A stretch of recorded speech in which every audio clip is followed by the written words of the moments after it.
Welcome to Study Blog Education YouTube channel पर आप सभी का फिर से एक बार स्वागत है।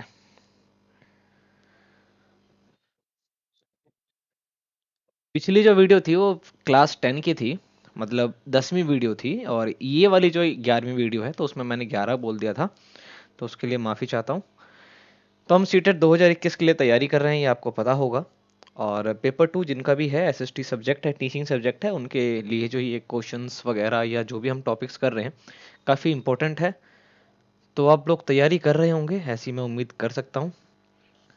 इस वीडियो के अंदर, जो कि हमारा आज का वीडियो है, इसके अंदर हम प्रधानमंत्री के बारे में कुछ बातों को जानेंगे।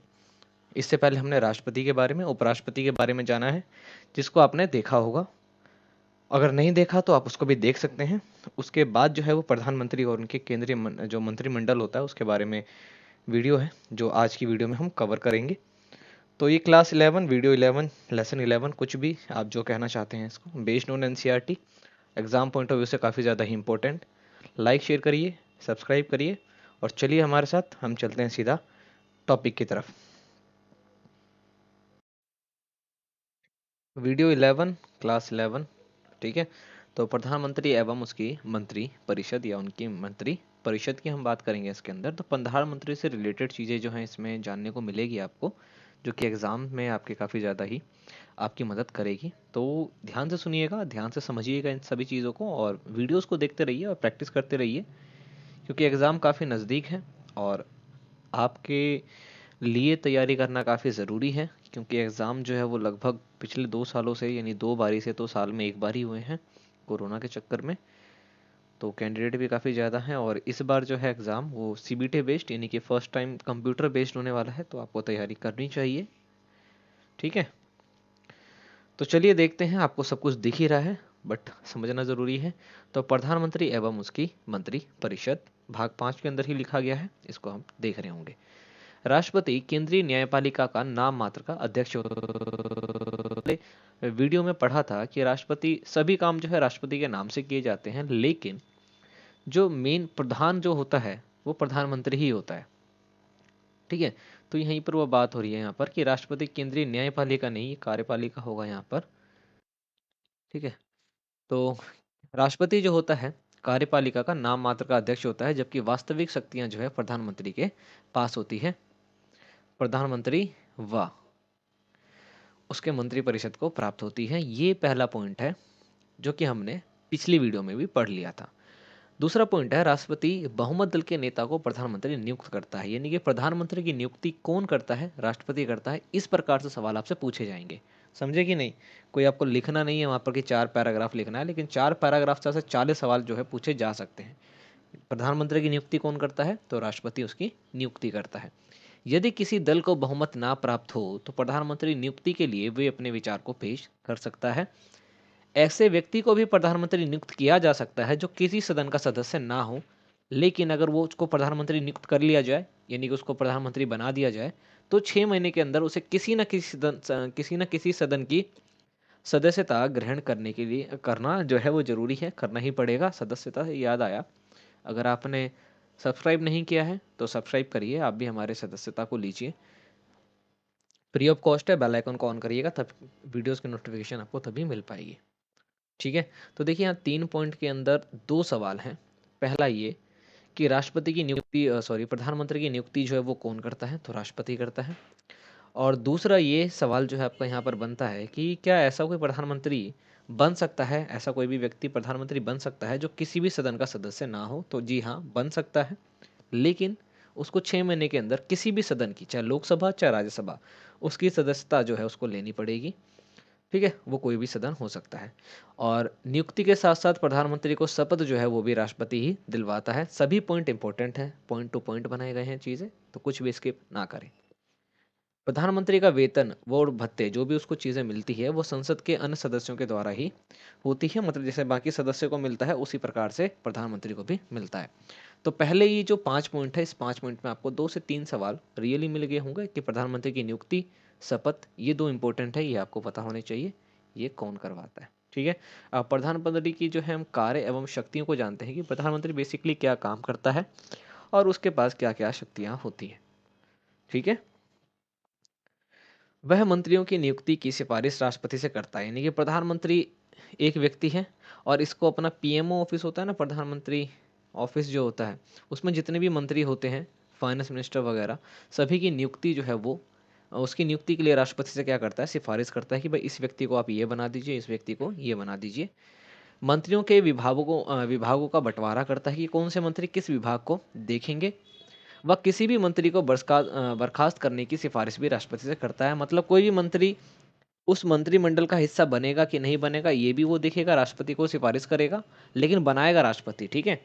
और उसको हटाना है अगर वहां से, तो उसके लिए भी वो राष्ट्रपति से क्या करेगा, सिफारिश करेगा, प्रेसिडेंट से सिफारिश करेगा। वह मंत्री परिषद की बैठक की अध्यक्षता करता है, वह मंत्रियों को निर्देशित भी करता है। ठीक है भाई, गाइड भी करता है वो, वह लिखा है यहाँ पर। वह अपने पद से त्यागपत्र देकर मंत्रिमंडल को बर्खास्त कर सकता है। यानी कोई मंत्रिमंडल है, प्रधानमंत्री जिसके अंदर जिसकी हम बात कर रहे हैं यहाँ पर, तो मान लीजिए 15 सदस्य जो है मंत्रिमंडल में है प्रधानमंत्री के, प्लस में यानी 16 सदस्य के जो है ये है टोटल। अगर इन 15 सदस्यों को हटाना है, अगर प्रधानमंत्री खुद हट जाए, तो इसकी जो ये पूरा का पूरा जो इसने अपना मंत्रिमंडल बना रखा है, वो सभी के सभी क्या हो जाएंगे, सब एकदम बेकार हो जाएगा, सब के सब बर्खास्त हो जाएंगे। तो ये अपना अगर त्यागपत्र दे दे तो ये बर्खास्त हो जाते हैं। प्रधानमंत्री की अगर मृत्यु हो जाती है या प्रधानमंत्री अपना त्यागपत्र दे देता है, तो मंत्रिपरिषद जो है वो खुद ब खुद ही बर्खास्त हो जाता है, ये आपको मालूम होना चाहिए। उसके बाद है वह राष्ट्रपति एवं मंत्रिपरिषद के बीच संवाद की कड़ी होती है कि भाई राष्ट्रपति और मंत्रिपरिषद, यानी कोई भी मंत्री राष्ट्रपति से डायरेक्टली बात नहीं कर सकता, और राष्ट्रपति जो है वो भी डायरेक्टली बात किसी भी मंत्री से नहीं कर सकते हैं। बीच में कौन आएगा, प्राइम मिनिस्टर। ओके, वह जो है ये वह नहीं, वह है, ठीक है। तो वह राष्ट्रपति से लोकसभा को भंग करने की सिफारिश कर सकता है। प्रधानमंत्री जो है वो लोकसभा को भंग कर सकता है, जबकि राज्यसभा को भंग नहीं किया जा सकता, ये आपको पता होना चाहिए। इसकी सिफारिश भी वो किससे करेगा, राष्ट्रपति से करेगा। और केंद्र सरकार का जो है प्रमुख प्रवक्ता होता है। तो आपको दिख रहा होगा भाई हर जगह जो है आपको पीएम मोदी मोदी दिखते हैं, क्योंकि प्रमुख प्रवक्ता हैं वो, और सेंट्रल गवर्नमेंट के। तो ये आपको मालूम होना चाहिए, इतनी छोटी सी चीज़ है यहाँ पर। यहाँ पर आपको दो सवाल देखने को मिल जाएंगे। अब कुछ जो इम्पोर्टेंट चीज़ है वो यहाँ से है, यानी ये जो हम कुछ रोचक तथ्यों को जान रहे हैं साथ साथ में, जैसे हमने राष्ट्रपति के बारे में जाना, उपराष्ट्रपति जी के बारे में जाना, और अब हम प्रधानमंत्री से रिलेटेड कुछ एकदम कहते हैं ना उसको, इंटरेस्टिंग फैक्ट्स को जानेंगे। तो ये यहाँ से सवाल बनते हैं आपके, ठीक है। देखिए पहली बात क्या है, भारत के पहले प्रधानमंत्री सभी को पता है, पंडित जवाहरलाल नेहरू थे, और इनका कार्यकाल सबसे लंबा है। भारत के एकमात्र ऐसे प्रधानमंत्री जिनका सबसे लंबा टाइम पीरियड रहा वो है पंडित जवाहरलाल नेहरू। पहले गैर कांग्रेसी प्रधानमंत्री जो थे वे थे मोरारजी देसाई, जनता पार्टी से बिलोंग करते थे ये। इनका कार्यकाल जो है सबसे पहले इनके कार्यकाल में ही नोटबंदी हुई थी 1978 में। ठीक है, तो नोटबंदी की हम बात करते हैं, जिसमें नोट बंद हुए थे, जैसे कि आपने देखा होगा मोदी जी ने भी करवाया था। तो ये सबसे पहले कब हुआ था, मोरारजी देसाई के टाइम पीरियड में। इंपॉर्टेंट है सभी पॉइंट। देखिए तीसरा, अटल बिहारी वाजपेयी सबसे कम समय तक प्रधानमंत्री रहने वाले व्यक्ति हैं, मात्र 13 दिन। तो सबसे लंबे समय तक प्रधानमंत्री रहने वाले व्यक्ति कौन है, पंडित जवाहरलाल नेहरू। जबकि सबसे कम दिनों तक जो प्रधानमंत्री रहने वाले व्यक्ति कौन है, अटल बिहारी वाजपेयी जी, ठीक है। इन्होंने जो है भाजपा पार्टी बनाई थी। चौधरी चरण सिंह एकमात्र ऐसे प्रधानमंत्री रहे जो कभी लोकसभा में नहीं गए। चौधरी चरण सिंह एकमात्र ऐसे प्रधानमंत्री रहे जो कभी भी लोकसभा में नहीं गए। इंपॉर्टेंट चीज़ है, आप देख सकते हैं यहाँ पर। अविश्वास प्रस्ताव से हटने वाले प्रधानमंत्री जो हैं वो हैं विश्वनाथ प्रताप। एक ऐसा प्रधानमंत्री जिससे लोकसभा या राज्यसभा, ठीक है, देखिए अविश्वास प्रस्ताव होता है, पत्र दिया जाता है कि भैया हम मतलब इनको हटाना चाहते हैं, प्रधानमंत्री को हटाने के लिए जो है अविश्वास प्रस्ताव जो है वो लाया जाता है कि भाई हमें इस पर कोई भी विश्वास नहीं है, नाम से पता चल रहा है आपको। तो इस कड़ी से, इस प्रस्ताव से हटने वाले एकमात्र प्रधानमंत्री हैं जिनका नाम है विश्वनाथ प्रताप। प्रधानमंत्री बनने के समय किसी भी सदन के सदस्य ना रहने वाले प्रधानमंत्री कौन थे, पीवी नरसिम्हा राव। हमने ऊपर पढ़ा कि राष्ट्रपति जो है एक ऐसे व्यक्ति को भी प्रधानमंत्री बना सकता है जो किसी भी सदन का सदस्य ना हो, लेकिन बनने के बाद उसको किसी न किसी सदन की सदस्यता जो है वो लेनी जरूरी है। तो ऐसे प्रधानमंत्री बनाए जा चुके हैं जिनका नाम है पीवी नरसिम्हा राव, जो कि जब प्रधानमंत्री बन रहे थे तो किसी भी सदन से बिलोंग नहीं करते थे। सेवन्थ पॉइंट है, पहले कार्यवाहक प्रधानमंत्री। कार्यवाहक प्रधानमंत्री वे होते हैं जब प्रधानमंत्री का कार्यकाल या त्यागपत्र दे दिया हो, या मतलब उनकी मृत्यु हो गई हो, तो उस समय जो उनका कार्य को संभालने आते हैं उनको क्या कहते हैं, कार्यवाहक।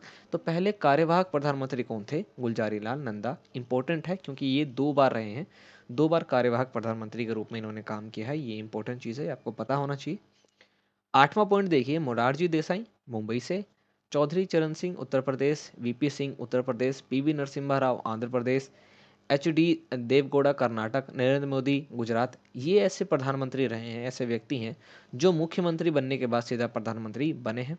आपको पता होगा नरेंद्र मोदी जी जो हैं वो 3 बार लगातार गुजरात के मुख्यमंत्री रहे हैं, यानी 15 साल, और 2 बार लगातार जो है भारत के प्रधानमंत्री अभी भी है। 7 साल का कार्यकाल जो है इनका पूर्ण हो चुका है और अभी भी कंटिन्यू चल रहे हैं।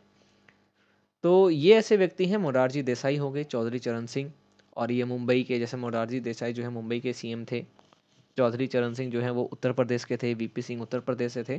तो ये जो व्यक्ति हैं जिनके नाम आप यहाँ पर देख रहे हैं, ये ऐसे व्यक्ति हैं जो मुख्यमंत्री के बाद सीधा प्रधानमंत्री बने हैं, इंपॉर्टेंट है।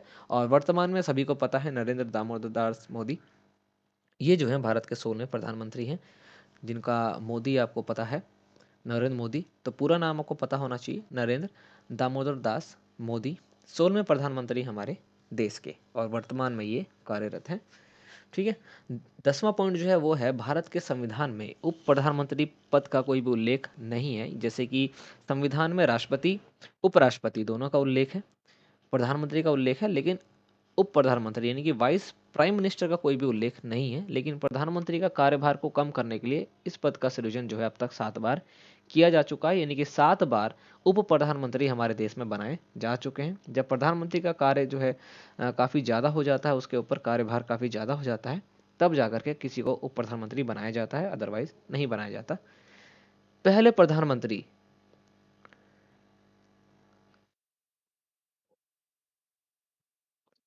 यहाँ पर ये गलत प्रिंट हो गया, पहले प्रधानमंत्री नहीं, पहले उप प्रधानमंत्री, यानी पहले उप प्रधानमंत्री सरदार वल्लभ भाई पटेल 1947 से 1950 तक रहे थे, और अंतिम उप प्रधानमंत्री थे लाल कृष्ण आडवाणी, जो कि 2002 से 2004 तक रहे थे।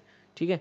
अब पहले प्रधानमंत्री तो पंडित जवाहरलाल नेहरू थे, पहली महिला प्रधानमंत्री, और अभी तक केवल एक रही है, इंदिरा गांधी, ये भी आपको पता होना चाहिए।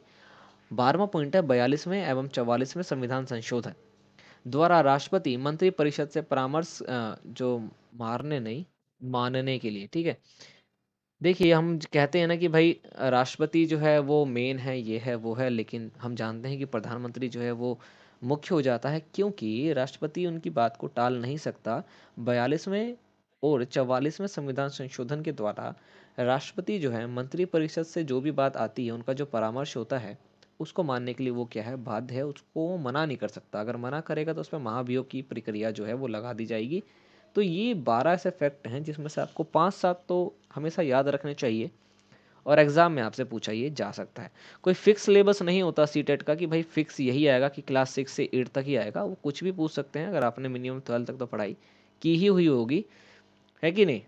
तो आपको मालूम होना चाहिए, और ऐसा नहीं कि सीटेट के बाद आप कोई एग्जाम देंगे ही नहीं, आप सीधा टीचर बन जाएंगे, उसके बाद भी आपको तैयारी करनी है, तो वहाँ भी आपकी सारी चीज़ें जो है काम आएंगी। 3 और बातें हैं, बेसिकली एक बात है कि मंत्रिपरिषद में 3 प्रकार के मंत्री होते हैं। पहला होता है कैबिनेट मंत्री, दूसरा होता है राज्य मंत्री, और तीसरे होते हैं उपमंत्री। तो ये जो बात है, ये प्रधानमंत्री से रिलेटेड इतनी चीज़ें आपको मालूम होनी चाहिए। काफ़ी छोटी वीडियोस हैं ये, पर एकदम टू द पॉइंट वीडियोस हैं, समझे। काफ़ी ज़्यादा ही हेल्पफुल रहेंगी आप सभी के लिए, अगर आप पढ़ रहे हैं, अच्छे से तैयारी कर रहे हैं तो। और अदरवाइज़ तो फिर आप कंटेंट ही देखना, तो किताबें खरीदिए जा जा करके, मार्केट में बहुत बुक्स जो है वो बिक रही होती है, छपती इसीलिए है ताकि बिके, खरीद के पढ़ते रहिए, है कि नहीं। तो ये जो हमारा टॉपिक था जिसका नाम था प्रधानमंत्री एवं उसकी मंत्रिपरिषद, ये हमारा यहाँ पर कंप्लीट हो गया है। वीडियो अगर समझ में नहीं आया होगा तो आप शुरू से देखिए, आपको समझ में आ जाएगा। समझ में आना चाहिए, सरल भाषा में आपको समझाने की कोशिश की गई है, और ज़्यादा ना बताया जाए ताकि आप कंफ्यूज हो जाएं, तो ऐसा हमने करने की कोशिश नहीं की है। ईजिली आपको समझ में आए, ईजिली आप समझ जाए और अच्छे से याद कर पाएँ, और उतना ही आप देखें, मतलब जितना आपके एग्ज़ाम पॉइंट ऑफ व्यू से इम्पोर्टेंट है, क्योंकि एग्ज़ाम काफ़ी नज़दीक है, और आप तैयारी जो है किस प्रकार से कर रहे हैं ये आप ही को पता होगा। और वीडियोज़ जो हैं वो आती रहेंगी, और भी आएँगी आगे। हिस्ट्री की वीडियोज़ भी अवेलेबल हैं, जियोग्राफी की अवेलेबल हैं, पहले की भी अवेलेबल है, आप उनको देख सकते हैं। Previous year paper, previous year question paper, practice set, जो भी क्वेश्चन पेपर आप कहते हैं, क्वेश्चंस को ज़रूर करिए, एमसीक्यूज़ फॉर्म में जो होती हैं, प्लेलिस्ट में अवेलेबल है, आप चेक करिएगा उसको, आपको वहाँ पर ईजिली मिल जाएंगे। डिस्क्रिप्शन बॉक्स को चेक कर सकते हैं, वहाँ पर लिंक मिल जाएगा, आई बटन पर लिंक मिल जाएगा। तो तरह तरह की चीज़ें आपके लिए हमने जो है डाल रखी हैं। आप देखते ही हैं कि आप तैयारी कैसे कर पाते हैं। लाइक शेयर कर दीजिएगा अगर आपने अभी तक नहीं किया है, और सब्सक्राइब करिएगा अगर आपने सब्सक्राइब नहीं किया है। हम आपसे मिलेंगे नेक्स्ट वीडियो में, तब तक के लिए जय हिंद।